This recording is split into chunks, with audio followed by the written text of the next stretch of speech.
जय सनातन धर्म की प्रिय सनातनियों, आप सभी का स्वागत है हमारे इस कार्यक्रम में।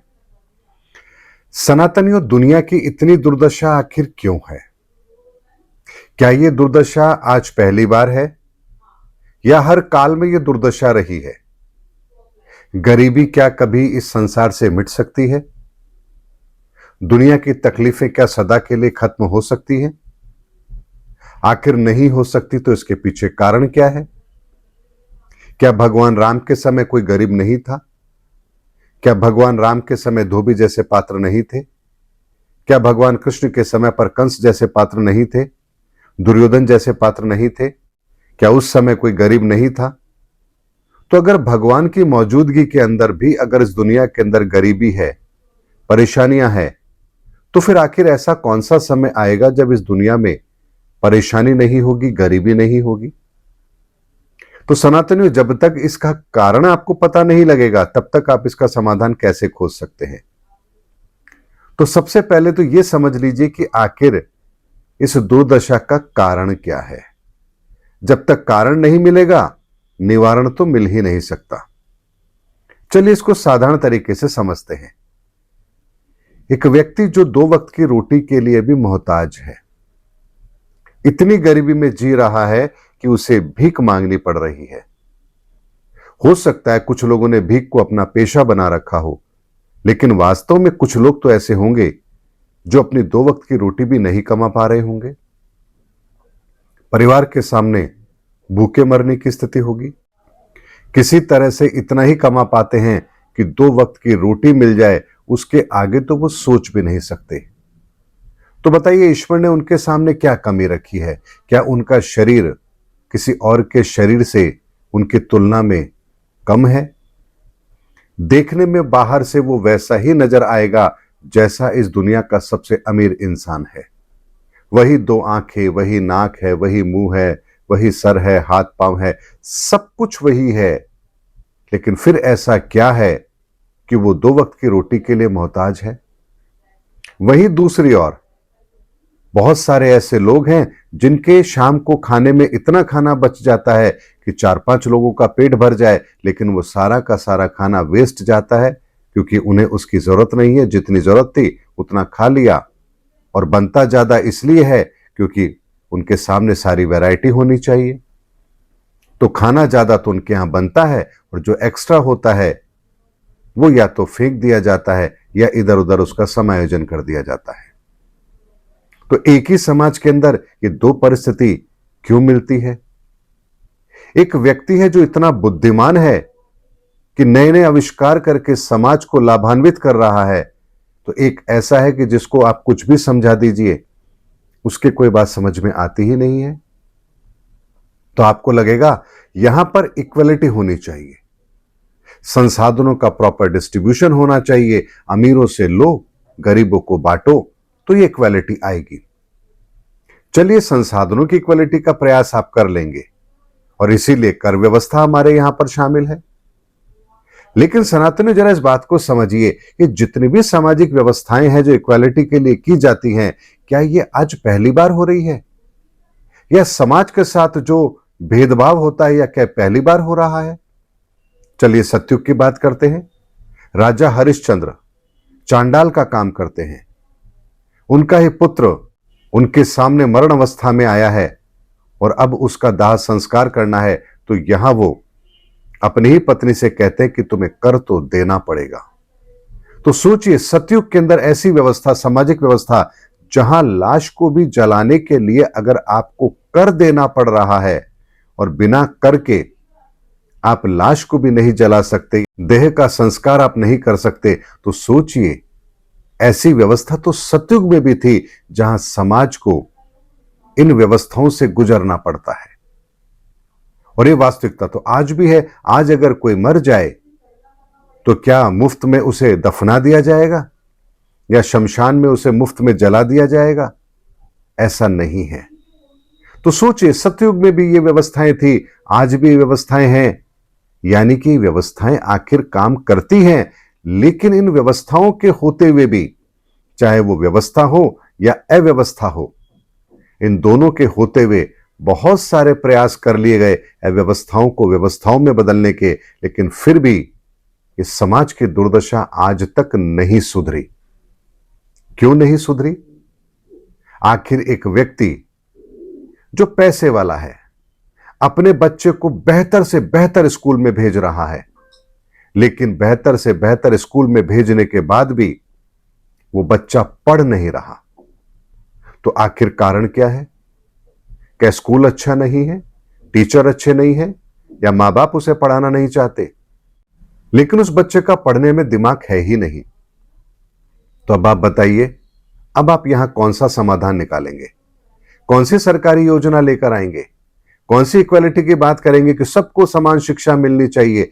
आप स्कूल सबके लिए समान उपलब्ध करा सकते हैं, शिक्षा सबके लिए समान उपलब्ध करा सकते हैं, लेकिन उस शिक्षा का लाभ कौन ले पाएगा, ये आप कैसे तय करेंगे? उस बच्चे के अंदर पढ़ने की जिज्ञासा पैदा हो, ये काम कौन करेगा? एक व्यक्ति के अंदर इतनी सामर्थ्य पैदा हो जाए कि वो अपने 2 वक्त की रोटी कमा सके, ये कैसी सामाजिक व्यवस्था हो सकती है जहां आप ये सब कुछ कर दें? तो चलिए, आप ये कर देंगे तो क्या आज ऐसा नहीं है जहां पर संपन्न परिवारों के अंदर भी ऐसी संतानें हैं जो कुछ नहीं कमाती? आप उनको कहीं नौकरी पे लगा दें तो 10 दिन में नौकरी छोड़ के आ जाएंगे। कोई व्यापार करा दें तो व्यापार में इतना घाटा कर देंगे कि कर्जा सर पे हो जाएगा। आप उनको कुछ भी करा दीजिए, वो कुछ करने को तैयार ही नहीं है। बस सुबह से लेकर शाम तक इधर उधर भटकते रहेंगे, माँ बाप से पैसे लेंगे, उसको खर्च कर देंगे और जिंदगी को यूं ही बर्बाद कर देंगे। तो ऐसे लोगों को सही करने के लिए आप कौन सी योजना लेकर आएंगे? वो कौन सा तरीका हो सकता है जो उस व्यक्ति को यह समझा दे कि भाई तू जो कर रहा है वो ठीक नहीं है? तो सनातनियों, जब तक इस दुर्दशा के कारण को नहीं समझेंगे तब तक आपको निवारण मिल नहीं सकता। तो यहां मैंने आपको हर पैरामीटर पर हर चीज आपको समझाई है। अब इसके कारण को भी समझ लीजिए। हम जब इस धरती पर आए हैं अपनी एक यात्रा के लिए, इस यात्रा में हमें 7 तरह की पूंजी दी गई है। यह पूंजी ईश्वर ने नहीं दी है, यह पूंजी हमारी ही अपनी है जो हमने बचाई है। पहली पूंजी आपकी आत्मा की होती है, दूसरी पूंजी आपके मन तत्व की होती है, तीसरी पूंजी आपकी शारीरिक क्षमता की होती है, चौथी पूंजी आपकी बौद्धिक क्षमता की होती है, पांचवी पूंजी आपके ज्ञान की होती है, छठी पूंजी आपके संसाधनों की होती है और सातवीं पूंजी जो होती है वो न्याय की होती है।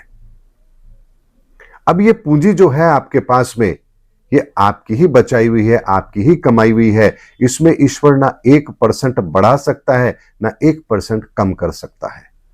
ये आपकी पूंजी है, ये आप ही के पास रहेगी। अब जब इस पूंजी को लेकर आप इस धरती पर आते हैं और मान लीजिए आपके पास छठी पूंजी का अभाव है, यानी शुक्र तत्व की पूंजी का अभाव है, तो आपको इस संसार के अंदर संसाधन मिलेंगे ही नहीं। क्यों नहीं मिलेंगे? क्योंकि आप जिस चीज को खरीदना चाहते हैं उसके लिए जिस पैसे की जरूरत है वो धन तो आपके पास है नहीं। इसको ऐसे समझिए कि स्कूल में जाकर के आपको विद्या प्राप्त करनी है। आप स्कूल फीस दे सकते हैं, आपने दे दी, एडमिशन ले लिया, टीचर भी अच्छा है, ट्यूशन भी आपकी लग रही है, लेकिन आपको कोई बात समझ में आ ही नहीं रही, आपका पढ़ाई के प्रति मन है ही नहीं। तो इसके पीछे कारण है कि आपने जो चौथे तत्व की पूंजी है, बुद्ध की पूंजी, वो आपके पास है ही नहीं। जब वो पूंजी नहीं है तो आप उससे विद्या हासिल कर ही नहीं सकते। अगर आपको धर्म समझ में नहीं आ रहा, क्या है भगवान, क्या होता है, ये सब कुछ सब बेकार की बातें, खाओ पियो ऐश करो। अगर आपको ये बात समझ में नहीं आ रही कि ईश्वर है और ईश्वर इस संसार को चला रहा है, हमारी आत्मा का कल्याण कैसे होगा, अगर ये समझ आपके अंदर नहीं है तो इसका मतलब है आपके पास पांचवी पूंजी है ही नहीं, वो ज्ञान की, बृहस्पति की पूंजी नहीं है। आपके अंदर शारीरिक क्षमताएं नहीं है, आप बात बात पे घबरा जाते हैं, शारीरिक पीड़ाओं में हैं, समझ लीजिए आपके पास तीसरी पूंजी का अभाव है। आप मन से दुखी हैं, परेशान हैं, आपके पास दूसरी पूंजी का अभाव है। आपके पास कॉन्फिडेंस नहीं है, आपके पास पहली पूंजी का अभाव है। समाज आपकी दुर्गति कर रहा है, आपके साथ न्याय नहीं हो रहा, आपके पास सातवीं पूंजी नहीं है। और ये वो पूंजी है जो ना ईश्वर आपको दे सकता है, ना कोई दूसरा आपके पास ट्रांसफर कर सकता है, ना आपकी पूंजी को कोई चुरा सकता है। ये वो पूंजी है। इस पूंजी को इंक्रीज करना है तो आप ही करेंगे, और इसको डिक्रीज करना है तो वो भी आप ही करते हैं। ऐसे में आपके पास जो पूंजी है, मान लीजिए आपके पास सातों के सातों पूंजी बेहतर है, तो आपको बाहर की सारी व्यवस्थाएं फिर बेहतर मिलेंगी। लेकिन इस पूंजी से जो आप खरीद रहे हैं, अगर वो अनुपयोगी है, तो आपकी ये पूंजी भी क्षीण हो रही है। अब इसको भी समझ लीजिए। अगर आपके पास तीसरी पूंजी है जो मंगल की पूंजी है, शारीरिक श्रम की पूंजी है, यदि आप इसका बेहतर प्रयोग कर रहे हैं, दुनिया के लिए, समाज के लिए, अपने लिए, अपने परिवार के लिए इसका बेहतर प्रयोग कर रहे हैं, तो आपकी ये पूंजी बढ़ती चली जाएगी, क्योंकि आपने इस पूंजी से दूसरों की सहायता की है। लेकिन अगर मान लीजिए इसी पूंजी का आप दुरुपयोग करने लगे, आप समाज को परेशान करने का काम करें, आप परिवार को परेशान करने का काम करें, आप स्वयं के शरीर की परवाह ना करें, भोग विलासिता के अंदर डूब जाएं, तो आपकी ये पूंजी खत्म होती चली जाएगी। अब आप समझ लीजिए कि अगर आपकी ये पूंजी समाप्त हो रही है, तो आप इससे संबंधित जितनी भी चीजें जो आप इस पूंजी से खरीद सकते हैं, उन सबको खरीदने की क्षमता आपकी समाप्त हो चुकी है। और यही कारण है कि जिस व्यक्ति के पास बुद्ध की पूंजी नहीं, वो चाहे किसी भी घर में पैदा हो जाए, चाहे वो अंबानी के घर में पैदा हो जाए या अडानी के घर में पैदा हो जाए, चाहे वो फिर टाटा बिरला के घर में पैदा हो जाए, लेकिन यदि उसके पास चौथी पूंजी अर्थात बुद्ध की पूंजी नहीं है, तो उस घर में पैदा होने के बाद भी वो व्यक्ति बुद्धि से सक्षम नहीं होगा, अपने निर्णय खुद नहीं ले पाएगा। लेकिन उस व्यक्ति की जो छठी पूंजी है शुक्र की, वो बहुत बढ़िया है, तो इसी वजह से वो इतने अमीर घर में पैदा हुआ, लेकिन पूंजी नहीं है तो उसकी बौद्धिक क्षमता नहीं है। अगर मान लीजिए किसी की तीसरे नंबर की पूंजी है ही नहीं उसके पास, लेकिन छठे नंबर की पूंजी उसके पास पर्याप्त है, तो वो अरबपति खरबपति घर में पैदा हो रहा है, लेकिन शारीरिक तौर पर विकलांग है। आपने देखा होगा कि अमीर घरानों के अंदर भी आपको ऐसी संतान मिलेंगी जो शारीरिक तौर पर लाचार होती हैं। तो वो लोग हैं जिनके पास में छठी पूंजी तो भरपूर थी, लेकिन तीसरी पूंजी का उन्होंने बहुत दुरुपयोग किया, इसीलिए उनकी ये दुर्दशा है। तो यही संतुलन आपके जीवन का है। जिस पूंजी का अभाव है आपके जीवन में, उसी से संबंधित परेशानियां आती हैं। इस बात के विज्ञान को समझ लीजिए। तो जिस व्यक्ति ने अपनी छठी पूंजी का दुरुपयोग किया है, अब संसार में तो वो है, लेकिन इस छठी पूंजी के अभाव के कारण से वो दो वक्त की रोटी भी नहीं खरीद पा रहा है।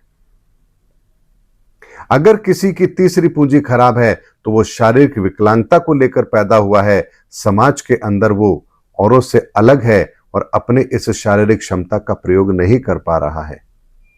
अगर किसी की दूसरी पूंजी का अभाव है, तो वो मन से कुंठित व्यक्ति है, स्वयं भी दुखी रहेगा और समाज को भी दुखी करेगा। अगर पहले तत्व का अभाव है, तो व्यक्ति ग्लानि में रहेगा, कॉन्फिडेंस नहीं होगा और उस व्यक्ति को आप कुछ कार्य करने के लिए प्रेरित नहीं कर सकते। तो डिप्रेस व्यक्ति जो होते हैं, जिनके अंदर होता है कि हम कुछ कर ही नहीं पाएंगे, वो इस पहली पूंजी के अभाव के कारण से होता है। पांचवी पूंजी का अभाव है, तो आपको धर्मशास्त्र समझ में ही नहीं आएगा।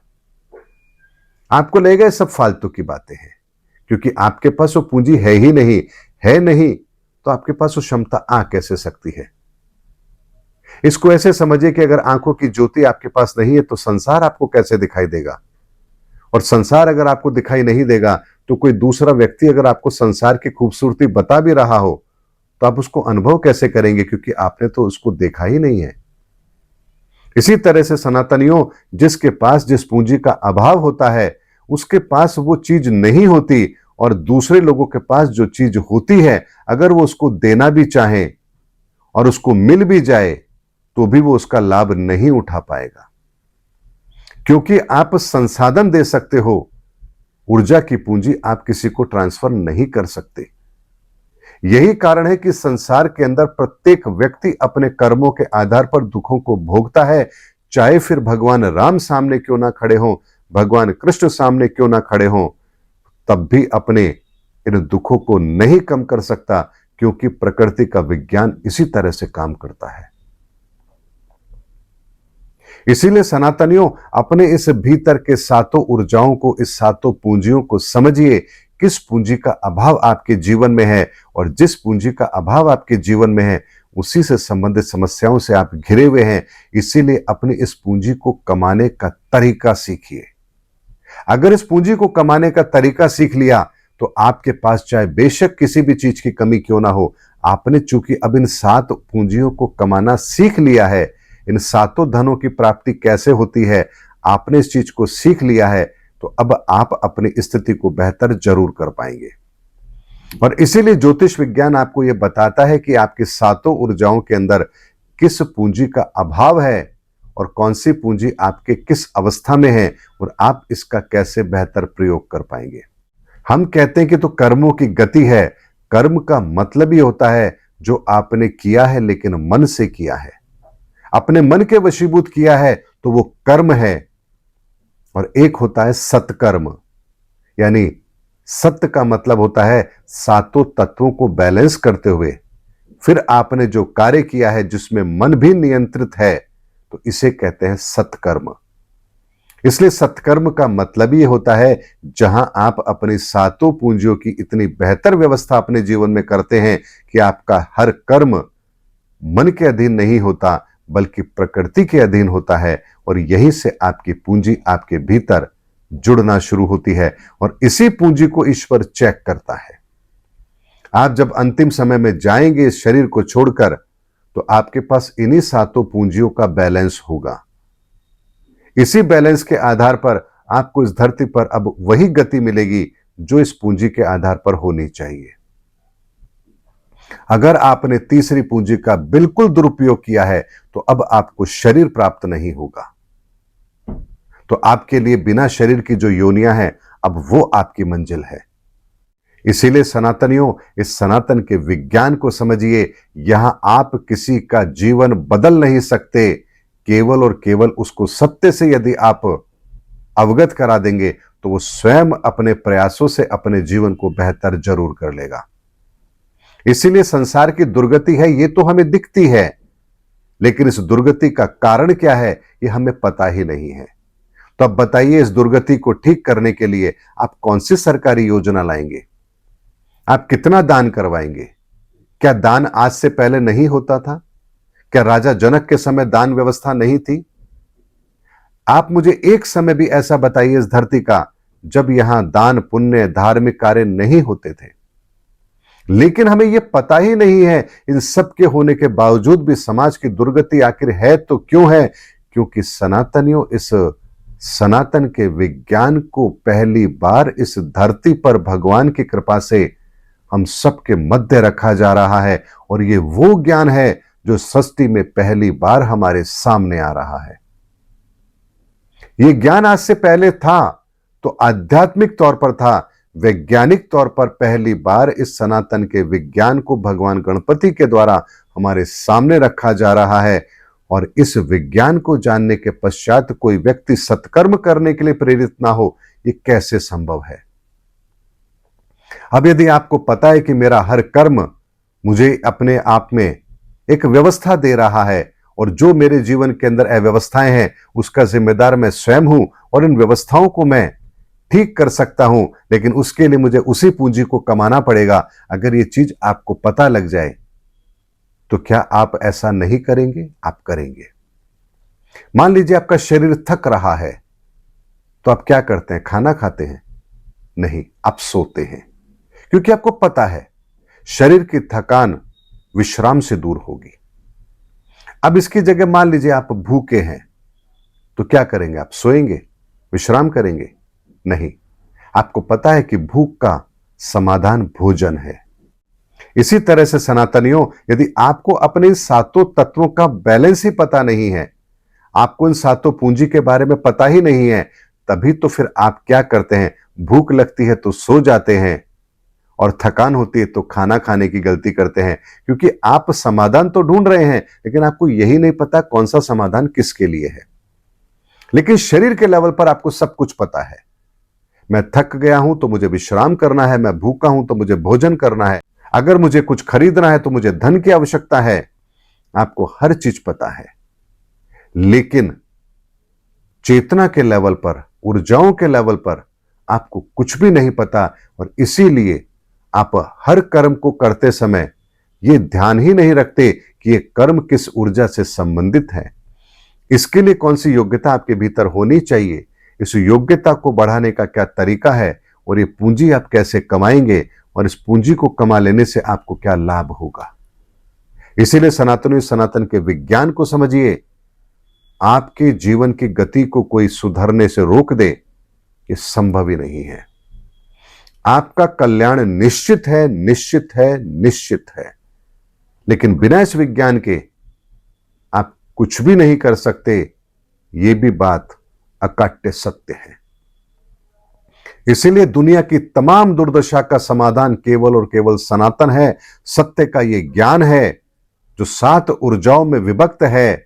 7 पूंजियां हर इंसान के पास हैं, किसी के पास कम, किसी के पास ज्यादा। जो जिसके पास ज्यादा है उसको वही गुण अधिक मिला है, जिसके पास जो पूंजी कम है उसको वही गुण कम मिला है। और इसी कम और अधिक के खेल में पूरा संसार काम करता है। इसीलिए किसी के पास बुद्धि ज्यादा है, किसी के पास ज्ञान ज्यादा है, किसी के पास शारीरिक बल ज्यादा है, किसी के पास धन ज्यादा है, कोई बहुत ईमानदार है, कोई कॉन्फिडेंट है, और कोई मन से सुखी है। जिसके पास जैसी पूंजी वैसी उसकी गति है, और जिसके पास जिस पूंजी का अभाव है उसकी वही दुर्गति है। सनातनियों, इससे सरलतम शब्दों के अंदर मैं आपके जीवन का ईसीजी नहीं कर सकता, आपके जीवन का एमआरआई नहीं कर सकता। इस रिपोर्ट को देखने के बाद भी यदि आपको आपकी बीमारी का पता नहीं लगे तो फिर इसका मतलब यही है कि आप किसी ऐसे व्यक्ति के पास बैठकर परामर्श ले रहे हैं जो डॉक्टर है ही नहीं। क्योंकि जो डॉक्टर है वो जानता है कि आपकी परेशानी क्या है, इस परेशानी के लिए कौन सा टेस्ट होना चाहिए, और उस टेस्ट रिपोर्ट के आधार पर आपको क्या दवा दी जानी चाहिए। इसीलिए प्रत्येक इंसान की जो कुंडली होती है वो उसकी टेस्ट रिपोर्ट होती है। उस टेस्ट रिपोर्ट को एनालिसिस करने के बाद में उसकी बीमारी का पता लगता है, और बीमारी का पता लगने के बाद फिर उसका इलाज होता है। लेकिन बीमारी का पता हो जाने के बाद भी बहुत लोग ऐसे होते हैं जो इलाज नहीं करते हैं। अगर आप इलाज नहीं कर रहे हैं तो बीमारी ठीक नहीं हो सकती, फिर चाहे आप दुनिया के सबसे बेहतर डॉक्टर के पास ही क्यों ना चले जाएं। इसीलिए सनातन के विज्ञान को समझिए और अपने जीवन को बेहतर जरूर बनाइए। उम्मीद करता हूं सनातनियों मेरा वीडियो आपको जरूर अच्छा लगा होगा। अगले वीडियो में आपसे फिर भेंट होगी, तब तक हमारे चैनल पर बने रहिए। जय सनातन धर्म की, जय धर्मयुग की, जय सनातन विश्व।